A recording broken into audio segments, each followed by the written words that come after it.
Bismillahirrahmanirrahim.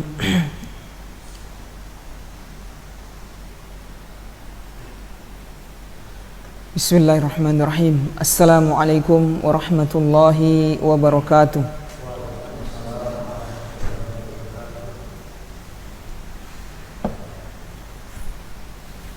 Alhamdulillahi rabbil alamin wal aqibatu lil muttaqin wala udwana illa 'alal zalimin. Wassalatu wassalamu ala asyrafil anbiya'i wal mursalin nabiyyina wa sayyidina Muhammadin wa ala alihi wa ashabihi wa man tabi'ahum bi ihsanin ila yaumiddin. Alhamdulillah, kita bersyukur kepada Allah Subhanahu wa taala. Ya ikhwan, a'azzani Allah wa iyyakum, para pemirsa di mana saya berada. Kita bersyukur kepada Allah Subhanahu wa taala karena masih memberikan kepada kita berbagai macam nikmat. Di antara nikmat terbesar yang Allah karuniakan kepada kita yaitu masih diberikan kesempatan waktu di sisa waktu ini untuk kita merubah diri kita, merubah amalan-amalan kita yang dulunya mungkin tidak bersemangat dalam beramal, mengejar pahala akhirat, atau amalan yang dahulunya kita tidak sesuai dengan sunnah, kemudian kita diberi hidayah oleh Allah Subhanahu wa taala memperbaiki amalan kita, kemudian dosa-dosa kita yang berlalu, semoga Allah Subhanahu wa taala mengampuninya. Taib, ini nikmat yang sangat besar ya ikhwan. Hendaknya kita bersyukur, berterima kasih kepada Allah Subhanahu wa taala karena tidak semua orang, khususnya saudara-saudara kita kaum muslimin, diberi nikmat yang mulia ini, yaitu nikmat hidayah mengenal sunnah Nabi Muhammad SAW, hidayah mengenal akidah yang benar, mengenal manhaj yang benar, mengenal metode beragama yang benar sebagaimana yang ditempuh oleh Nabi Muhammad dan para sahabatnya. Ini karunia terbesar yang kita lihat sebagian saudara kita belum dikaruniai atau diberi hidayah oleh Allah dari sisi ini. Mudah-mudahan Allah Subhanahu wa taala memberi hidayah kepada saudara-saudara kita yang lainnya untuk bisa mengikuti manhaj salaf, karena kita tahu manhaj salaf ini adalah manhaj yang murni. Cara beragama yang murni, yang benar adalah manhaj salaf. Jadi manhaj salaf ini bukan kelompok, artinya bukan organisasi, bukan kelompok yang dibentuk oleh manusia, tidak. Manhaj salaf ini adalah metode beragama para sahabat. Cara beragama para sahabat, bagaimana mereka memahami Al-Quran, bagaimana mereka memahami hadis, bagaimana mereka menerapkan agama yang mulia ini, yang kerap kali orang-orang setelahnya karena tidak ada pengetahuan tentang bagaimana cara yang benar dalam beragama, melenceng dan menyimpang dari pengamalan, pemahaman, banyak tersesat disebabkan karena jauh dari mengenal manhaj salaf dari sisi akidah, dari sisi akidah. Nah, ini nikmat terbesar ya ikhwan, nilai tambah yang Allah berikan kepada kita di samping keimanan yang kita miliki. Karunia terbesar Allah berikan hidayah tambahan, yaitu apa? Mengenal manhaj salaf. Mudah-mudahan Allah Subhanahu wa taala mewafatkan kita di atas keimanan, mewafatkan kita di atas manhaj salaf yang mulia ini. Baik ya ikhwan, kita lanjutkan kajian kita. Baik, pada malam ini pada pertemuan sebelumnya sempat beberapa lama terhenti kajian tentang adab menuntut ilmu. Namun setelah beberapa lama saya lihat kitab yang akan saya baca ini saya rubah. Yang pertemuan sebelumnya yaitu membaca kitab Hilyatut Thalibil Ilmi, perhiasan penuntut ilmu. Adapun pertemuan malam ini dan insyaallah seterusnya kita akan membaca kitab yang ditulis oleh Syekh Shalih Al-Utsaimin hafizahullahu taala. Nama kitab beliau ini Ta'zimul Ilm, ta'zimul ilm, artinya mengagungkan ilmu. Di dalam kitab yang beliau tulis ini ada beberapa poin. Di sini ada 20 poin. Setiap poin ini berkaitan dengan kaedah atau adab menuntut ilmu. Sebagaimana yang beliau katakan di sini, kita baca muqaddimah dari beliau. Wa a'wanu syai'in 'ala al-wusul ila i'dhamil ilmi wa ijlalihi ma'rifatu ma'aqiri ta'zimihi. Kata beliau, perkara atau termasuk perkara yang bisa membantu seseorang untuk bisa sampai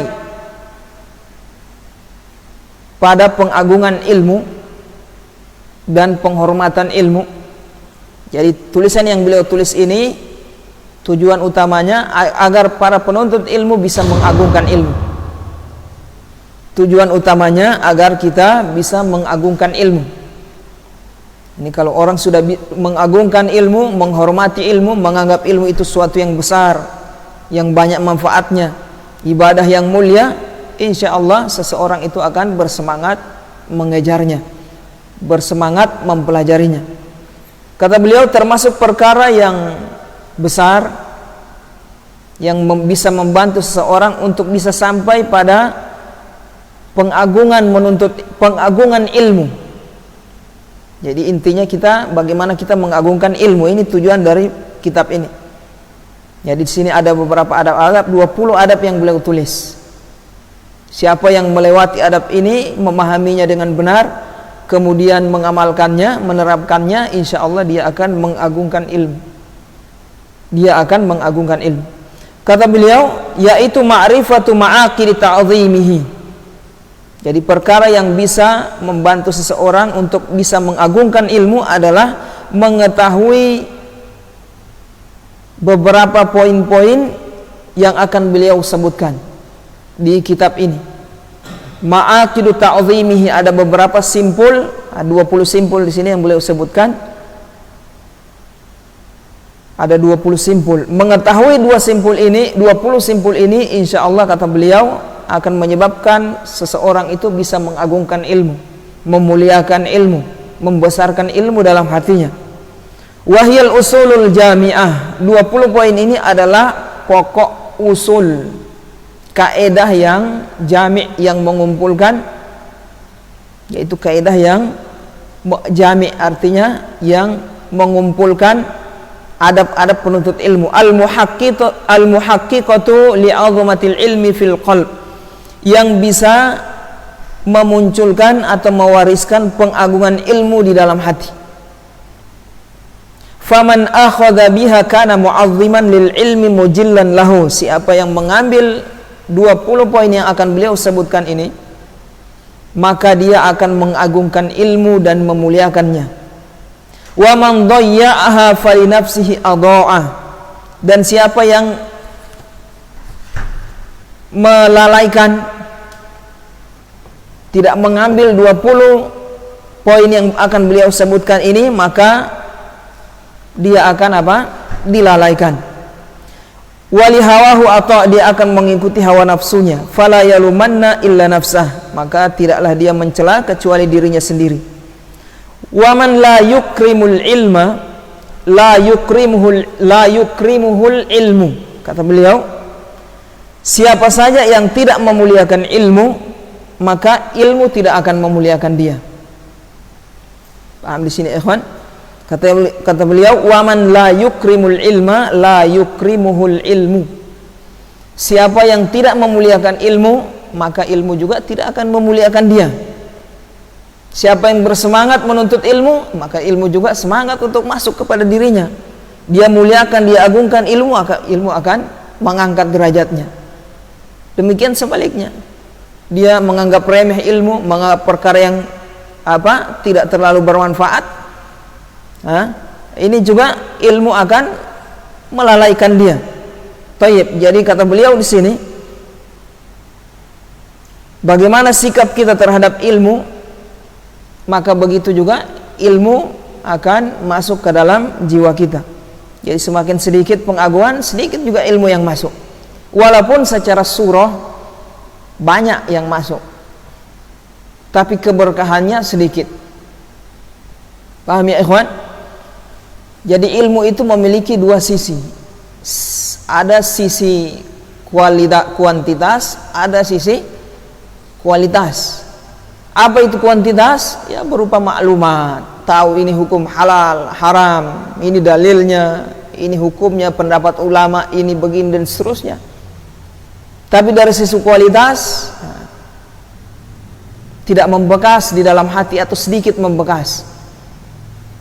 Bagaimana kita tahu kalau ilmu itu bisa membekas, memberikan pengaruh pada diri seseorang? Yaitu dalam hatinya. Intinya mempengaruhi hatinya. Ilmu yang dia dapatkan, derajat yang paling tinggi atau buah yang paling tinggi apa? Menyebabkan seseorang itu takut kepada Allah Subhanahu wa taala. Jadi kita introspeksi, evaluasi selama ini kita ngaji, kajian demi kajian, video demi video, kajian dakwah, ya, artikel demi artikel kita baca, buku demi buku, selesai ini selesai itu, sampai puluhan tahun. Lihat bagaimana hati kita ketika berhadapan dengan Allah Subhanahu wa taala. Apakah kita takut kepada Allah atau tidak? Atau kurang, tensinya kurang. Nah, ini berarti ilmu yang kita pelajari selama ini kurang apa? Berkah, kurang memberikan pengaruh. Apa sebabnya ini, ikhwan? Tidak ada lain kecuali apa? Karena kurang mengagungkan ilmu di dalam jiwanya. Dia kurang mengagungkan ilmu. Akibatnya ini pengaruhnya di situ.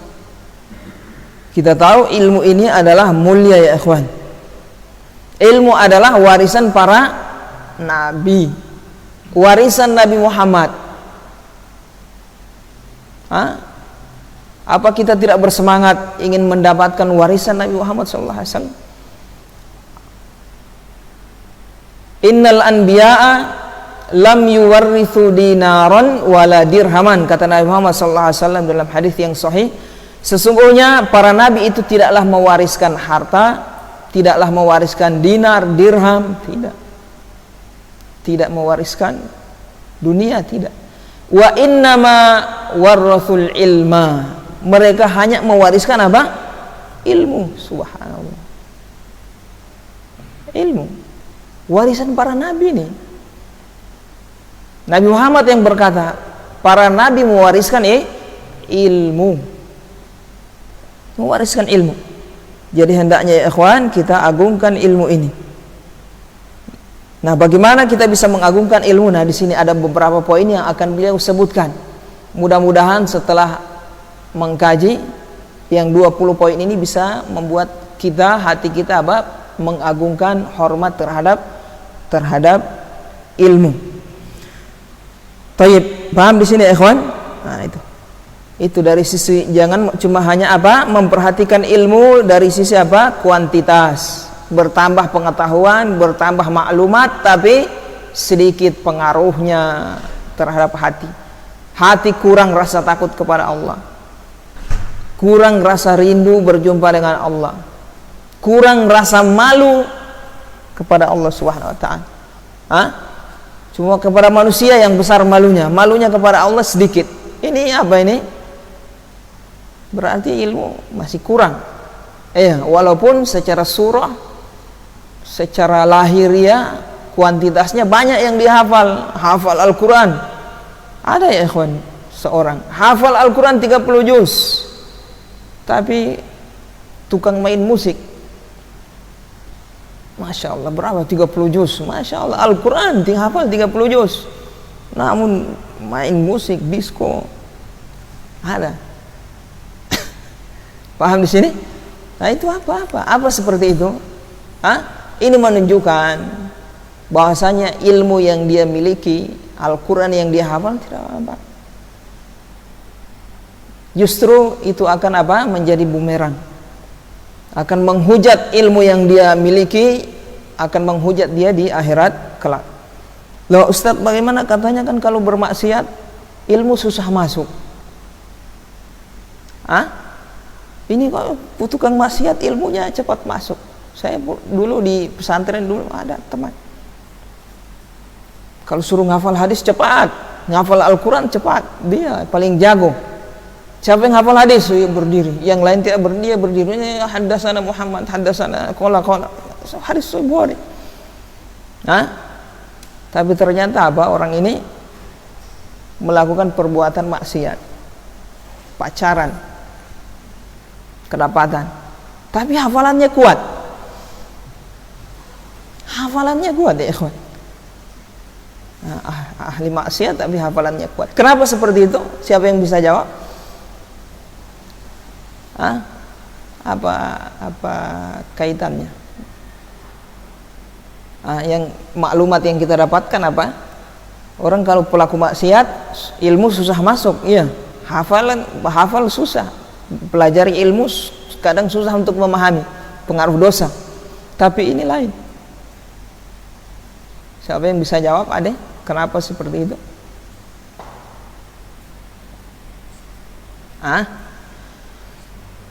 Masya Allah, jazakallah khairan, barakallahu fiik. Istidraj ya ikhwan. Istidraj. Apa itu istidraj? Diulur-ulur untuk dibinasakan. Itu namanya istidraj. Istidraj itu orang melakukan maksiat tapi diberikan nikmat oleh Allah. Hati-hati istidraj.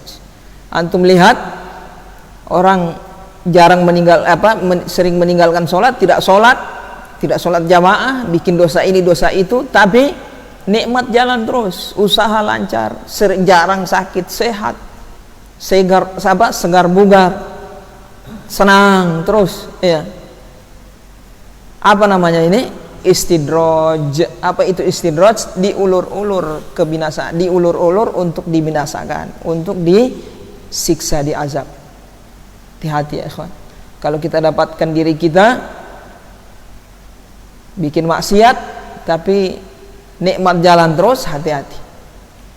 Istidraj. Sanastadrijuhum min haitsu la ya'lamun. Kami akan ulur-ulur mereka, kami beri nikmat terus, kami akan ulur-ulur, kami akan siksa dari arah yang dia tidak sangka-sangka.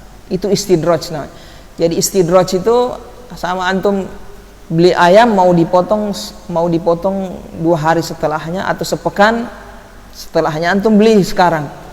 Terus ayamnya antum kasih apa? Kasih makan kan supaya gemuk. Tapi kasih makan ini untuk di apa? Dipotong, untuk dipotong. Kasih makan, kasih vitamin. Nah, kenapa 1 pekan lagi mau gerek ini? Itu perumpamaan apa?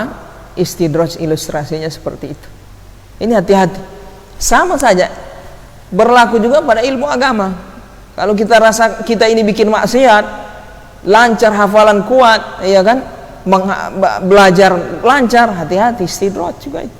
Ilmu tersebut akan menjadi bumerang bagi kita di akhirat. Bukan menjadi penolong, tapi akan menghujat kita di akhirat kelak. Wal iyadzu billah.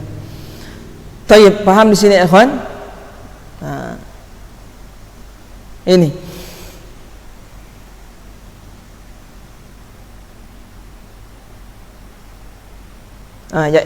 jadi yang kita fokus kita dalam belajar ilmu itu bagaimana ilmu kita diberkahi oleh Allah Subhanahu wa taala. Walaupun sedikit yang penting memberi pengaruh. Sedikit 1-2 kata, 1-2 hadis, 3 hadis antum hafal, tapi ada pengaruhnya dalam jiwa, takut, hatinya jadi takut kepada Allah. Itu lebih bermanfaat daripada yang 1000 hadis hafal tapi sering bermaksiat kepada Allah, tidak takut kepada Allah Subhanahu wa taala. Nah ini. Tayyib. Kita masuk pada poin yang pertama. Kata beliau al-maqidul awal. Kita berusaha pahami ya ikhwan tiap poin yang beliau sebutkan. Mudah-mudahan dengan ini Allah Subhanahu wa taala, karena ini upaya usaha kita untuk agar ilmu itu menjadi agung di dalam hati kita. Kalau ilmu itu sudah agung di dalam hati kita, sudah kita anggap besar, agung, maka kita akan bersemangat mengejarnya. Paham ya ikhwan? Kita akan bersemangat mengejarnya. Al-maqidul awal, maqid yang pertama,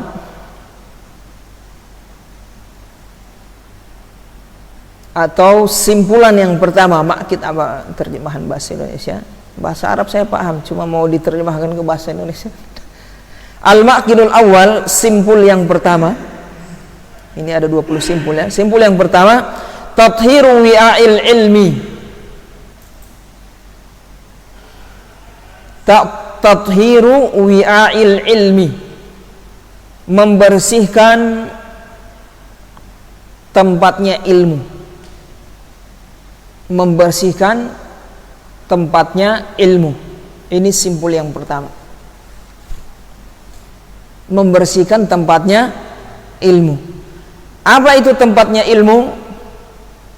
Kantongnya ilmu, wadahnya ilmu. Wahyal qalbu, kata beliau, adalah hati. Fa inna likulli matlubin wi'aan, sesungguhnya setiap apa yang kita tuju, apa yang kita ingin raih, atau sesuatu yang ingin kita raih, wi'aan, dia memiliki tempat, memiliki wadah. Nah, segala sesuatu itu tetap membutuhkan wadah. Tidak ada sesuatu berdiri sendiri, dia pasti berada di suatu tempat. Fa inna wi'a'al ilmi al-qalbus, ketahuilah, kata beliau, sesungguhnya wadahnya ilmu adalah hati. Adalah hati. Wa wasikhul wi'a yu'akkiruhu wa yughayyiru ma fihi. Kantong atau wadah yang kotor, yu'akkiruhu wa yughayyiru ma fihi, akan membuat apa yang masuk ke dalam kantong tersebut menjadi rusak atau berubah menjadi wujud yang lain.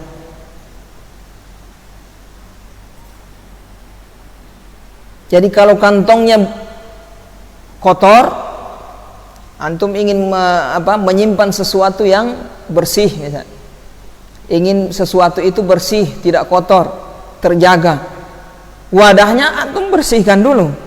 Kalau masih kotor, antum taruh di situ, dia jadi rusak, ya kan?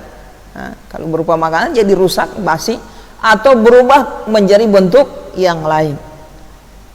Ya, karena sudah bercampur, ya akhirnya keluar, sudah bercampur dengan yang sesuatu yang lain, berubah menjadi bentuk yang lain. Nah, ini perumpamaan hati dengan ilmu. Jadi ilmu kalau ingin kita masukkan ke dalam hati, maka hati kita bersihkan dulu. Pahami ikhwan? Kalau masih kotor, ilmu yang masuk jadi kotor juga, atau berubah menjadi bentuk yang lain. Ilmunya jadi merusak. Nah, ini berbahaya. Wa bihasbi taharatil qalbi yudkhiluhul ilmu. Kata beliau, ilmu itu akan masuk ke dalam hati sesuai dengan bersihnya hati. Jadi kadar ilmu akan masuk ke dalam hati sesuai dengan bersihnya hati. Pahami ikhwan? Jadi kalau hati kita kotor, antum masukkan ilmu, jadi kotor, ya kan? Paham di sini ikhwan? Tergantung, kalau kotornya banyak, maka ilmu yang masuk semakin banyak ya kotornya. Kotornya sedikit, ilmu yang kotor yang masuk tercampur sedikit juga. Semakin bersih, semakin bagus ilmu yang masuk. Paham di sini ikhwan? Nah, ini kata beliau. Wa idza izdadat taharatuhu izdadat qabiliyatuhu lil ilmi.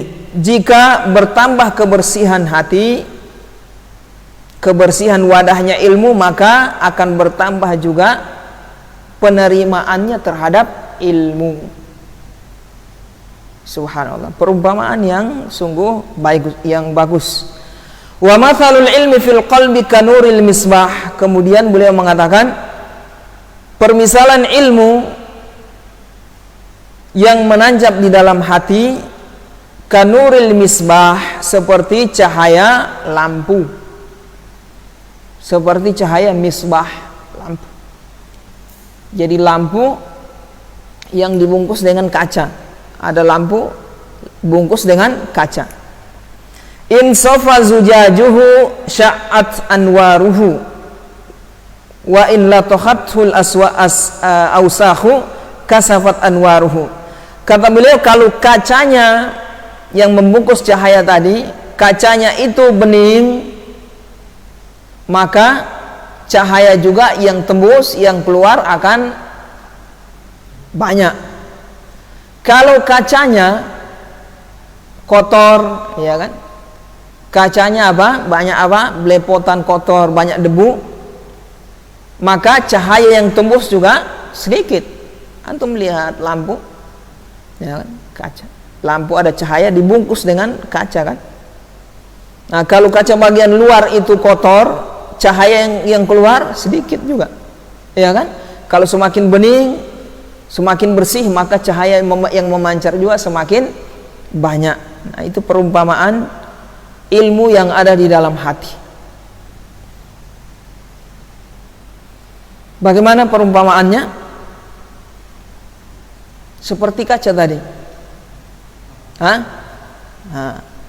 Seperti kaca tadi. Terus cahaya ini seperti apa? Diperumpamakan cahaya di sini apa? Yang memancar. Cahaya yang beliau perumpamakan di sini yang memancar seperti apa? Buah dari ilmu itu. Jadi dalam hati kita ini di dalamnya ada cahaya. Hati itu seperti kaca. Jadi semakin kotor bagian luar kacanya itu, cahaya yang keluar sedikit. Apalagi hitam, nah itu susah itu tembus. Semakin bening tambah bening, cahayanya memancar. Memancar ini dalam bentuk apa? Perilaku kita, ya kawan. Perilaku, akhlak kita akan memancar itu. Cahaya hati kita itu memancar. Terlihat di mana? Perilaku kita, mata kita, telinga kita, sikap kita, pribadi kita.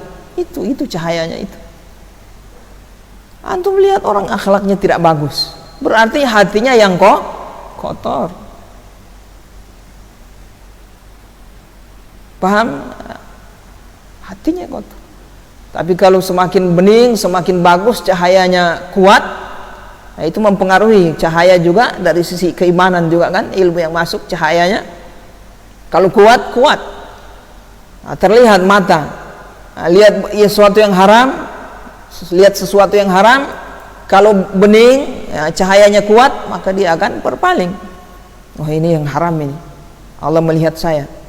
Nah, ini baik di alam nyata atau lihat di media massa. Ini media massa di zaman sekarang, masya Allah, bertebaran sudah.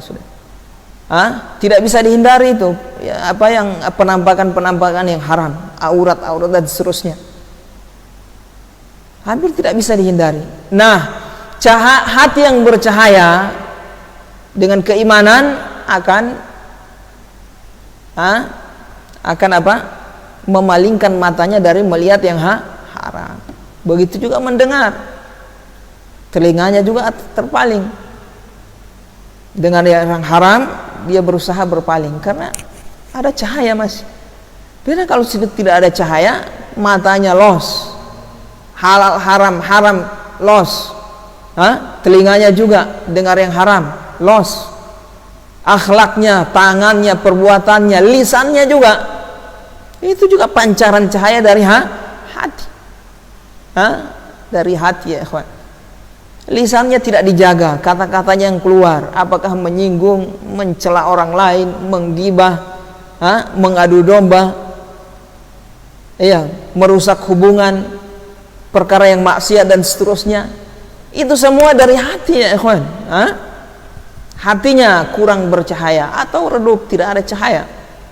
Dari sini semua pancarannya terpancar ke mata, telinga, akhlak, tangan, pribadi, lisan dan seterusnya. Terlihat. Ini terlihat. Paham ya ikhwan? Nah ini.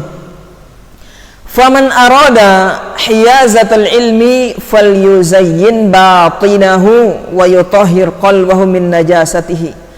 Siapa saja, kata beliau, yang ingin mengambil ilmu, yang ingin ilmu itu menjadi mantap di dalam hatinya, ingin mengais ilmu menjadi mantap di dalam hatinya, falyuzayyin batinahu, hendaknya dia membersihkan, menghiasi hatinya, batinnya, supaya ilmu yang masuk menancap, memberi pengaruh yang baik.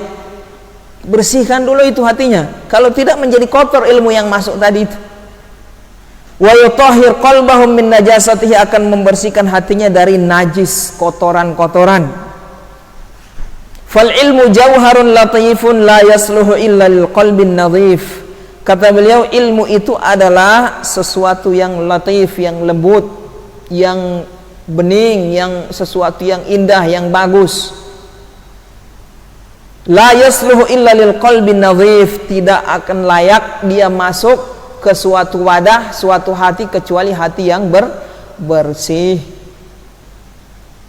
Ini perlu, wajib ya ikhwan, bagi penuntut ilmu. Ingin ilmu yang kita dapatkan selama ini bermanfaat, diberkahi oleh Allah Subhanahu wa taala, memberi pengaruh dalam hati kita, kehidupan pribadi, lisan dan seterusnya, pengaruh yang baik dalam akhlak kita, hendaknya kita bersihkan hati kita dulu. Paham ya ikhwan? Kalau masih kotor susah. Nanti di sini akan beliau apa kekotoran hati itu yang bisa menghalangi ilmu, mengotori ilmu, merusak ilmu yang masuk. Di sini beliau sebutkan ada dua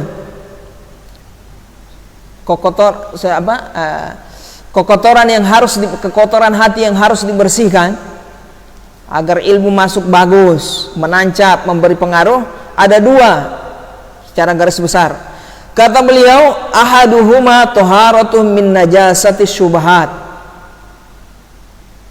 membersihkan hati dari najis syubhat. Yang kedua, wal akharu taharatuhu min najasati syahwat, membersihkan hati dari najis syahwat. Jadi najis, kekotoran hati itu ada dua secara garis besar. Yang pertama najis syubhat dan najis syahwat. Ini ya ikhwan yang mengotori hati kita, merusak hati, yaitu syubhat dan syahwat. Syubhat dan syahwat. Apa itu syubhat? Syubhat ini dia berkaitan dengan pemikiran. Syubhat berkaitan dengan pemikiran. Pemikiran yang sesat. Kalau syahwat berkaitan dengan keinginan, nafsu. Berkaitan dengan nafsu. Apa contohnya syubhat? Syubhat segala yang menyelisih kebenaran, yang menyelisih syariat Islam, yang menyelisih akidah yang benar, itu syubhat. Terlihat benar padahal salah, itu namanya syubhat. Kenapa dinamakan syubhat? Karena samar. Jadi orang lihat benar padahal sebenarnya salah, itu namanya syubhat. Dan ini yang diamalkan oleh orang-orang yang melakukan kebid'ahan, baik bid'ah dari sisi akidah maupun dari sisi amalan. Kenapa kita katakan syubhat? Karena dia sangka dia melakukan kebenaran, melakukan amalan yang benar, ternyata salah, menyelisih kebenaran. Syirik yang dia lakukan, dia sangka itu tauhid, kebenaran, ternyata syirik. Ini syubhat. Ini merusak hati. Jadi ilmu yang masuk akan terkikis, terpangkas oleh syubhat tadi. Ilmu kebenaran yang masuk tidak bisa kalau sudah ada syubhat, dia tolak. Paham? Nah, makanya kalau kita mau berdakwah, bersihkan dulu dari kerangka-kerangka yang dari kerangka syubhatnya, kita bersihkan dulu. Setelah itu kita masukkan kebenaran. Kalau masih biar antum sampaikan kebenaran, tidak bisa masuk karena syubhatnya masih ada. dia tolak. Paham ya ikhwan? Nah, ini syubhat. Jadi syubhat kebatilan yang menyerupai kebenaran. Ini berbahaya. Tidak bisa kita akan terhindar dari syubhat ini kecuali dengan ilmu, dengan belajar. Kita tahu ini yang salah, ini yang benar. Semakin banyak ilmu kita tentang syariat Islam, semakin banyak pengetahuan kita tentang kebatilan. Semakin sedikit pengetahuan kita tentang kebatilan. Bagaimana antum tahu kebatilan kalau tidak tahu kebenaran? Tidak bisa. Dua hal yang tidak bisa lepas. Tidak ada orang tahu banyak kesalahan, banyak penyimpangan, sementara kebenaran sedikit dia tahu. Tidak bisa. Bagaimana dia bisa membandingkan yang benar dengan yang salah?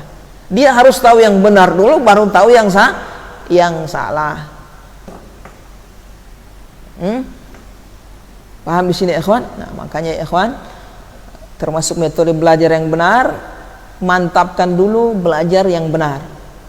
Mantapkan dulu pondasi ilmu yang benar. Baru setelah itu belajar membantah, belajar mana pemahaman yang salah. Kuatkan dulu akidah. Makanya metode para ulama itu dalam masalah akidah, mulai dari pelajaran yang ringan-ringan, usul salasa, qaidul arba dan seterusnya, ini untuk membangun akidah yang benar. Nanti ada saatnya di pelajaran puncak akidah itu sudah membantah kelompok sesat. Karena kita sudah ada apa? Sudah ada dasar, ada kebenaran masuk sudah. Ini belum tahu kebenaran, sudah belajar kelompok-kelompok lain, belajar kelompok sesat apa ini, bantah ini, tidak bisa. Hancur antum. Paham ini? Harus tahu dulu kebenaran. Paham ya ikhwan? Nah itu. Taib. Jadi penyakit yang pertama syubhat. Jadi syubhat ini berkaitan dengan keyakinan, berkaitan dengan kepercayaan, berkaitan dengan pemikiran.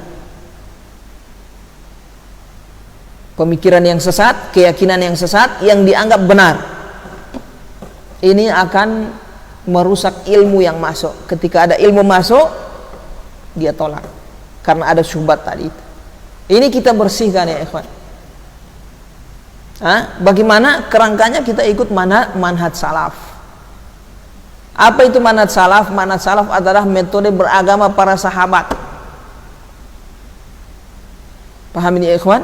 Nah, kenapa kita harus ikut metode para sahabat? Karena mereka orang yang senantiasa mendampingi Nabi Muhammad. Mereka tahu Al-Quran saat turun, mereka menyaksikan penerapan Nabi Muhammad, mereka tahu ijtihad mereka, pemahaman mereka lebih dekat kebenaran daripada orang yang setelahnya dalam masalah, apalagi masalah akidah. Itu manhaj salaf. Makanya kesesatan Syiah, Khawarij dan seterusnya itu muncul setelah mereka. Paham ini? Muncul setelah mereka. Nah, muncullah gerakan segolongan orang yang ingin mengembalikan ajaran Islam ini, pemahaman Islam ini, kaum muslimin ke seperti yang diamalkan oleh para sahabat, oleh Nabi Muhammad dan para sahabat. Inilah yang dinamakan dengan manhaj salaf. Ini ajaran yang murni. Manhaj salaf ini ajaran murni, ajarannya para sahabat. Itu yang kita ikuti. Karena orang-orang setelahnya sudah banyak menyimpang. Orang setelahnya banyak menyimpang. Nah, di antara para ulama yang setelahnya ada yang berusaha mengikuti ajarannya para sahabat dari sisi akidah, ibadah, akhlak dan seterusnya. Kemudian mereka membantah kelompok-kelompok sesat. Sampai di zaman kita ini. Nah, inilah yang dinamakan dengan orang yang berpemahaman salaf. Salaf itu ya para sahabat, tabi'in dan seterusnya. Ini yang kita ikuti. Mereka yang lebih paham Islam daripada orang-orang yang setelahnya. Taib, ini syubhat ya ikhwan. Ini kita harus bersihkan dari hati kita agar ilmu yang masuk bisa diterima, bisa menancap. Kemudian syahwat. Penyakit yang kedua apa? Kotoran yang kedua syahwat, harus kita bersihkan syahwat. Syahwat ini berkaitan dengan keinginan, hawa nafsu. Apa itu? Syahwat? Cinta dunia, ya kan? Apalagi iri, dengki, hasad,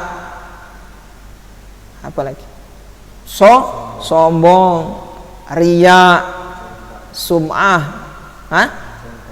congkak, sombong. Ini penyakit syahwat.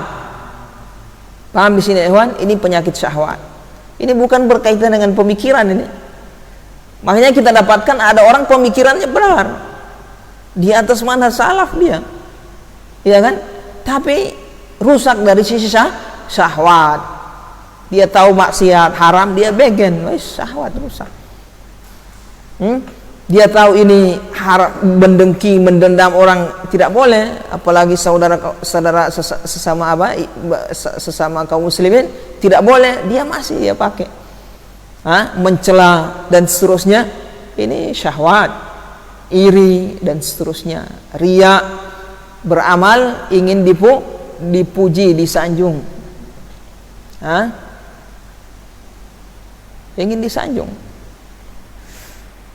Taib, ini syahwat, ini dibersihkan, kita bersihkan ya ikhwan, berusaha kita bersihkan supaya ilmu yang masuk bisa bermanfaat, berkah, memberi pengaruh pada jiwa, pada amalan, pada hati kita. Taib, paham ya ikhwan? Nah, ini kita bersihkan. Walimatul taharatil qalbi min sya'nin azim. Karena kata beliau, kenapa demikian? Karena membersihkan hati adalah termasuk perkara yang sangat besar, perkara agung yang diperintah oleh Allah Subhanahu wa ta'ala. Dan Nabi Muhammad juga diperintah oleh Allah Subhanahu wa ta'ala sebagaimana dalam surat Al-Mudaththir. Siapa yang hafal Al-Mudaththir? Wa thiyabaka fatahhir, wa thiyabaka fatahhir, dan pakaianmu tahhir, sucikanlah, bersihkanlah. Sebagian ulama menafsirkan yang dimaksud pakaian di situ adalah amalan hati, amalan dan hati. Ada sebagian ulama menafsirkan demikian, sebagaimana yang beliau sebutkan di sini. Jadi membersihkan hati ini diperintah. Qad aflaha, kemarin apa? Qad aflaha man zakkaha. Sungguh telah beruntung zakkaha, orang yang membersihkan hatinya, jiwanya. Wa qad khaba man dassaha, dan merugi orang yang dassaha, merusak, mengotori hatinya. Berarti diperintah membersihkan hati ini, diperintah. Sampai-sampai Nabi Muhammad juga diperintah. Kenapa? Kenapa Nabi Muhammad diperintah untuk membersihkan hati beliau?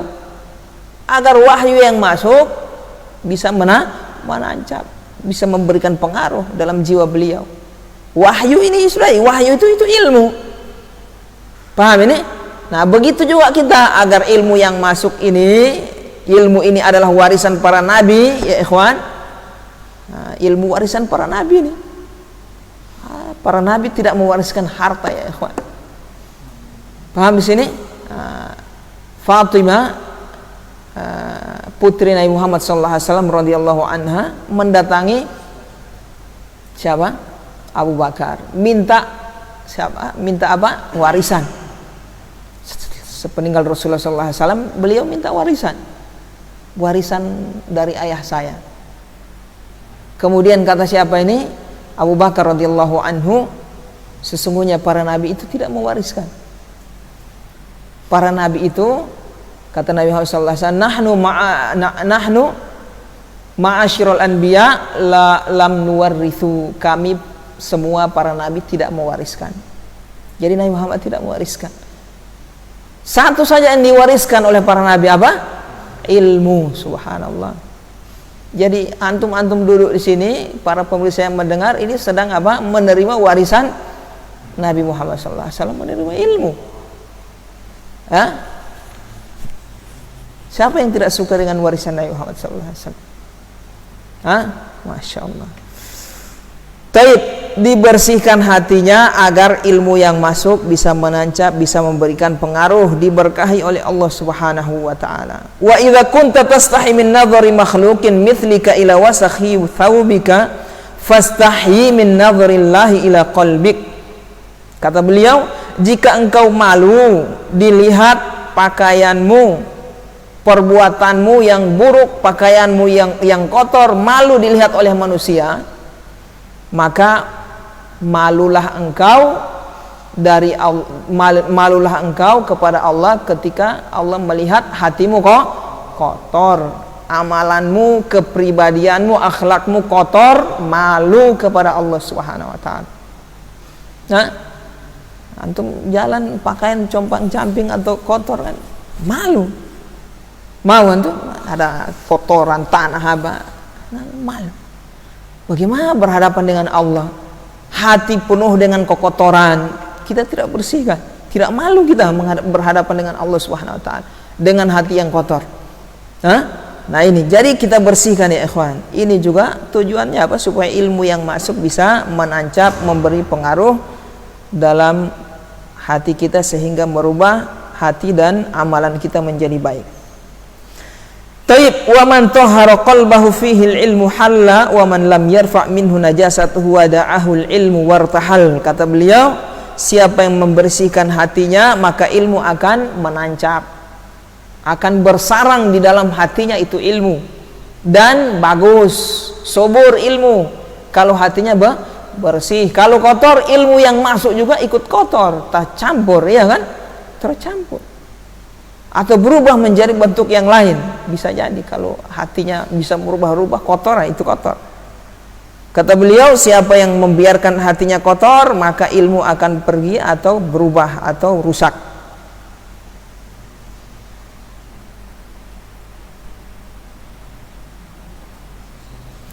Taib, paham ya ikhwan?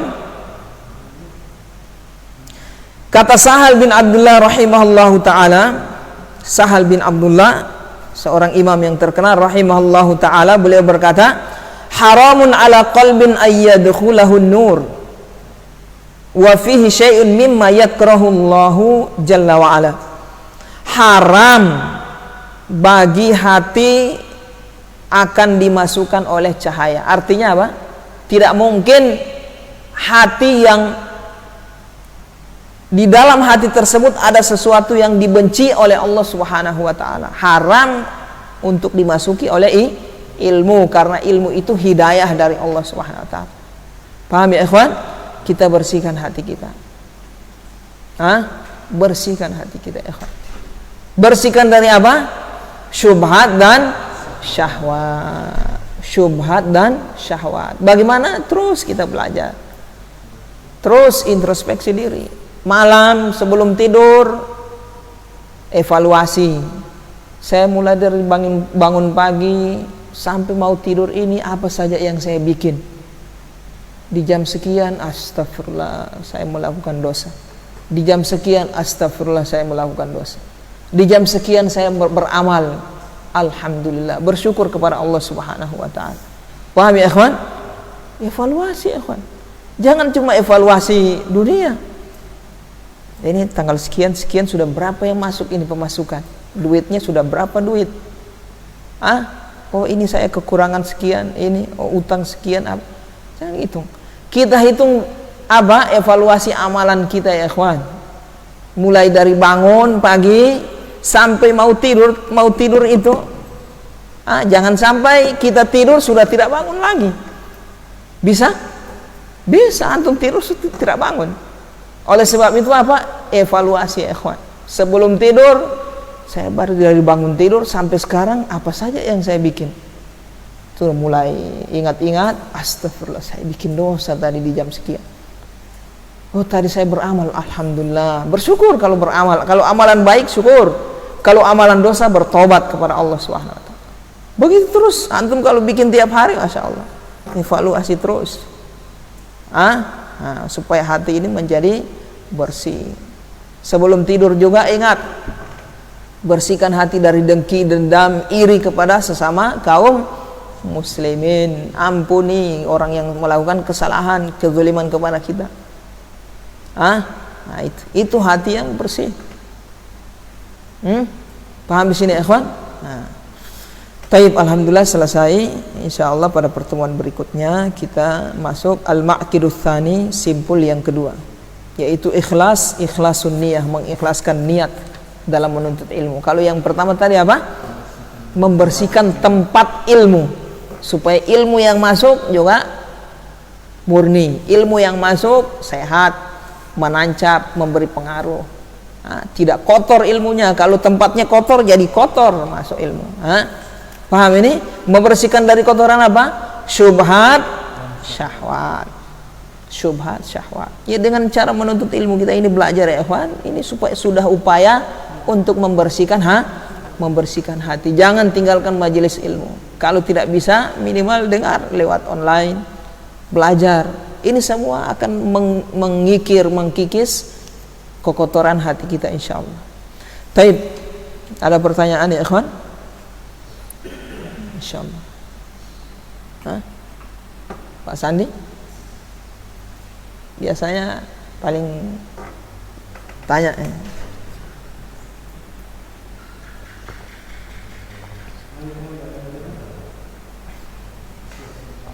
Alhamdulillah. Ada dari online ada? Ivan? Tayyib. Paham ada insyaallah yang dari apa yang disampaikan ya insyaallah. Kita bersihkan ini. Tayyib, kita tutup ya ikhwan. Mudah-mudahan kajian kita ini ya, ilmu yang kita terima bisa memberi manfaat kepada kita, menjadi diberkahi oleh Allah Subhanahu wa taala. Mudah-mudahan Allah Subhanahu wa taala mengampuni dosa-dosa kita, kemudian menambah bobot pahala kita insyaallah. Dan bagi yang sudah dapat ilmu ya disampaikan ke orang lain sesuai dengan kemampuan. Tayyib, kita cukupkan. Mudah-mudahan diberi kesempatan lagi oleh Allah Subhanahu wa taala untuk bertemu pada pertemuan berikutnya. Subhanaka wa bihamdika asyhadu an la ilaha illa anta astaghfiruka wa atubu ilaik.